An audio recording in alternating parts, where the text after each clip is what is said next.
उर्मिला से भी जुड़ गए। उर्मिला जी, ये जो जिस ओर अभी कर्नल दिनेश ने इशारा किया कि वहां के आर्मी चीफ मुनीर ने जिस तरीके से एक बार फिर से दो राष्ट्रवाद के सिद्धांत को उखाड़ा है, उसको उघाड़ा है, क्या आपको लगता है कि अब पाकिस्तान जो पिछले दिनों में लग रहा था कि आतंकवाद के मसले पर शायद वो थोड़ा कमजोर होता होता जा रहा है, अब शायद फाइनेंशियली उस तरीके सपोर्ट नहीं कर पा रहा है, कश्मीर में स्थितियां पहले से नॉर्मल होती जा रही हैं, भारत सरकार लगातार ये दावा कर रही थी कि हम अब आतंकवाद को उखाड़ फेंकेंगे, कश्मीर में बड़े पैमाने पर इस वक्त टूरिस्ट गए थे और ऐसा लग रहा है सब कुछ सामान्य हो गया, तो क्या फिर से कश्मीर को अंतर्राष्ट्रीय स्तर पर खड़ा करने की एक बड़ी साजिश रची गई है इस घटना के बहाने?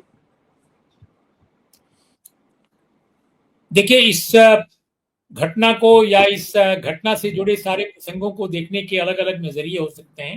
हाँ। एक नजरिया अभी जो हमारे आर्मी के रिटायर्ड जो अधिकारी हैं उन्होंने पेश किया, लेकिन हाँ। मैं एक जर्नलिस्ट हूँ और मेरे पास वो सैन्य अनुभव नहीं है जो उनके पास है, तो मैं वो बातें नहीं कर पाऊंगा। लेकिन मैं एक जर्नलिस्ट के तौर पे जो मैं समझता हूँ कि जम्मू कश्मीर में 2019 के बाद, 2019 के बाद जब 1970 को निष्प्रभावी किया गया आर्टिकल 370 को, तो उसके बाद से लगातार ये कहा गया कि अब जम्मू कश्मीर में समस्या खत्म हो गई है, शांति की स्थापना हो गई, अब वहां पर कोई स्थिति खराब नहीं होने वाली है। उस वक्त भी जब ये बातें की जा रही थी तो संजोग बस उस वक्त मैं टेलीविजन चैनलों पर जाया करता था, तब भी मैं कहता था कि ऐसा नहीं सोचना चाहिए, क्योंकि जिस 370 को निष्प्रभावी करने का सरकार दावा कर रही है वो उसका बहुत बड़ा हिस्सा तो पहले ही निष्प्रभावी किया जा चुका है। अगर के कार्यकाल से देखकर और आप राजीव गांधी के कार्यकाल तक आए तो आप पाएंगे, और वाजपेयी जी के भी कार्यकाल तक, कि 370 जो बुनियादी 370 था उसका काफी कुछ खत्म पहले ही किया जा चुका था। उसका एक कंकाल सा बचा था जिस पर काफी लाठी और उसको निष्प्रभावी कर दिया। लेकिन मेरा ये हमेशा कहना रहा है as a student of Kashmir affairs कि जम्मू कश्मीर की समस्या मूलतः पॉलिटिकल है, या केवल एक सैन्य समस्या नहीं है जिसकी बार बार सैन्य संगठनों से जुड़े लोग, सैन्य संस्थानों से जुड़े लोग कहते हैं कि वो सिर्फ सैन्य समस्या है। मैं नहीं मानता, सैन्य समस्या भी है, वो निश्चित रूप से है, उसमें सुरक्षा के पहलू इन्वॉल्व है, लेकिन प्रॉब्लम भी है। जो टेररिज्म का एस्पेक्ट उसमें जुड़ा है, हमें नहीं भूलना चाहिए, वो 1987 के साथ जुड़ा है, 1987 के बाद जुड़ा है, खासकर उस इलेक्शन के बाद जिसे जबरदस्त ढंग से लूटा गया था और जम्मू कश्मीर की आवाम की इच्छा के विरुद्ध नतीजे लाए गए थे। तो वहां से शुरुआत खतरनाक हुई, और इसके पहले भी हमने देखा, बहुत पहले वो नेहरू एरा में ही गलतियों की शुरुआत हो गई थी, जब शेख मोहम्मद अब्दुल्ला की उस समय की सरकार को डिसमिस किया गया था, और डिसमिसल जो किया गया था दो कारणों से किया गया था, लैंड रिफॉर्म्स, एजुकेशन रिफॉर्म्स के कारण, और वो बताया गया था कि नहीं साहब ये है वो है, वो अलग कारण है, वो पॉलिटिकल पूरे इशू को डाइवर्ट करने की कोशिश की गई थी। तो क्या मानना है कि जो सरकार ने सुप्रीम कोर्ट ऑफ इंडिया के रिकमेंडेशंस के बाद, उसके डायरेक्टिव के बाद जो एक इलेक्शन कराया, वो बहुत अच्छा कदम, और इलेक्शन में देर जो हुई वो नहीं होनी चाहिए थी, माननीय सुप्रीम कोर्ट ने जो कहा उसके अनुसार तत्काल हो जाना चाहिए था।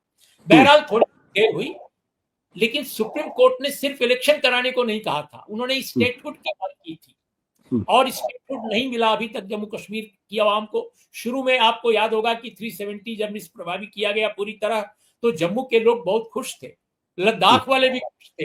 अब मैं तो पिछले इलेक्शन में कवर करने फिर गया था इस समय भी, और मैंने पाया कि जम्मू के लोग भी नाराज हैं, लद्दाख के लोग भी नाराज हैं, और जम्मू के लोग भी बहुत निराश हैं सरकार से कि उन्होंने जो वादा पूरा नहीं किया, और लद्दाख के लोग तो जानते हैं एजिटेशन इतना था कि यहां तक आ गए थे पैदल चलकर, और वो भी वे लोग आए थे जो बीजेपी के समर्थक एक जमाने में हुआ करते थे।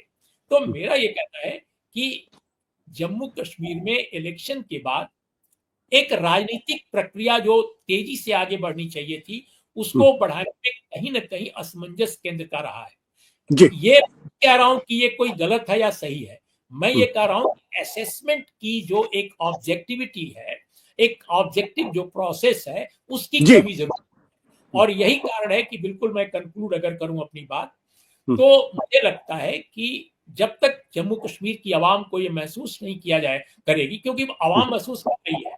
मैं जो अभी हमारे मित्र बोल रहे थे आर्मी के रिटायर्ड अफसर, वो सही कह रहे हैं कि जम्मू कश्मीर के अंदर जब भी आतंकी हमला किया जाता है तो केवल बाहर के लोग ही नहीं उसके शिकार होते हैं, वहां की आवाम भी शिकार होती है, टूरिज्म बर्बाद हो जाता है, वहां की जी जी बाजार हो जाता है। वो सब चीजें लोग समझते हैं, और इसीलिए जब पिछली बार मैं गया तो मैं देखकर दंग रह गया था कि लाल चौक, वैसा लाल चौक हमने देखा नहीं था। हमने उस वैसा लाल चौक पूरे मिलिटेंसी के दौर में नहीं देखा था जो इस बार देखा, जो बिल्कुल शांत, बिल्कुल लग रहा था इलाहाबाद का कोई चौक है, उस तरह का माहौल था। ये अच्छी बात है, लेकिन जी जी इसको कॉन्क्रिटाइज करने के लिए जो पॉलिटिकल प्रोसेस थी उसमें कमी की गई। मेरा ये मानना है कि स्टेटहुड के साथ उमर अब्दुल्ला की सरकार को फ्री होकर काम करने की आजादी मिलनी चाहिए, जी और चर्चा की जानी चाहिए इस घटना की कि इसके पीछे किस तरह के आतंकी हैं। क्या ये जेडी वांस की यात्रा से इसका कोई कनेक्ट है? क्योंकि एक जमाने में डोनाल्ड ट्रंप आए और दिल्ली में दंगा हो गया था। मैं नहीं जानता क्या था क्या था, हम उसके पीछे नहीं जाएंगे। लेकिन ठीक ये है। राष्ट्रपति के दौरे के बीच में ये घटना घटना अपने आप में विचित्र स्थिति है।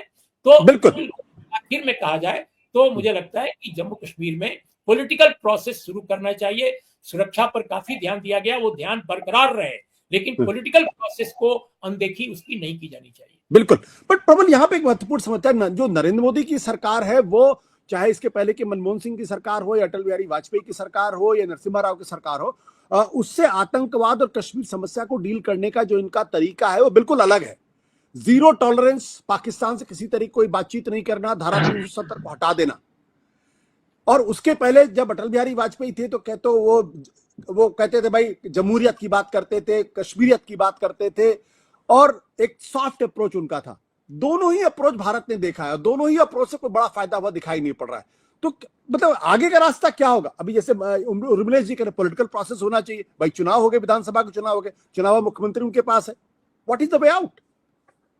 देखिए आशुतोष, वो जम्मू कश्मीर को अगर आप ऐसे सोचें कि एक लाइन में उसको कर दिया, बड़ा कॉम्प्लिकेटेड इशू रहा है, और ये वाकई ये पॉलिटिकल इशू है। आपने शुरुआत कहां से की? आपने वहां फोर्स लगाई, हम टॉलरेट नहीं करेंगे, हम बात नहीं करेंगे। अरे भाई, आप पाकिस्तान से बात नहीं करेंगे, कश्मीर के लोगों से तो बात करेंगे। आप उनकी एस्पिरेशंस क्या हैं उनसे तो करेंगे। आपने 370 खत्म कर दिया, चलिए भाई, कोर्ट के इंटरवेंशन पे आपने इलेक्शन करा दिया। अब जो उनकी, जो भाई कोर्ट ने कहा, या जो कि भाई उनकी अभी कश्मीर से आवाजें उठ रही थी चुनाव के बाद भी, भाई हमारा तो फुल स्टेटहुड हमको चाहिए, तो वो एक पॉलिटिकल प्रोसेस है।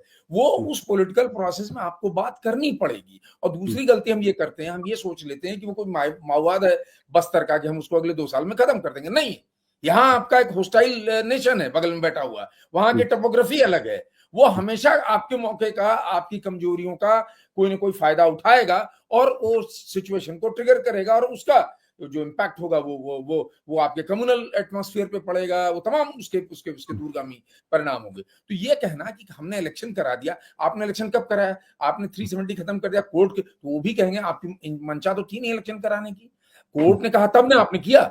तो इस तरह की तमाम बातों पॉलिटिकल इशू है कि और इसका ये सोल्यूशन ये सोचना कि हम आज कर दें, मुझे नहीं लगता।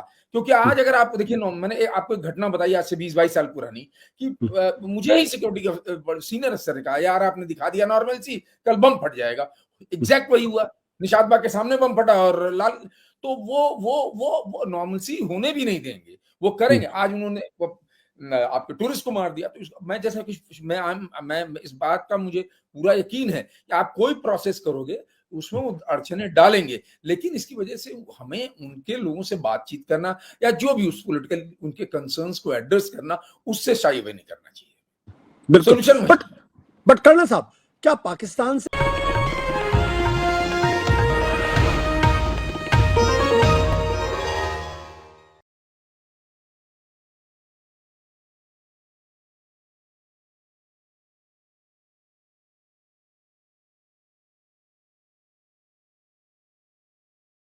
Copyright disclaimer under Section 107 of the Copyright Act 1976. Allowance is made for fair use for purposes such as criticism, comment, news reporting, scholarship, and research.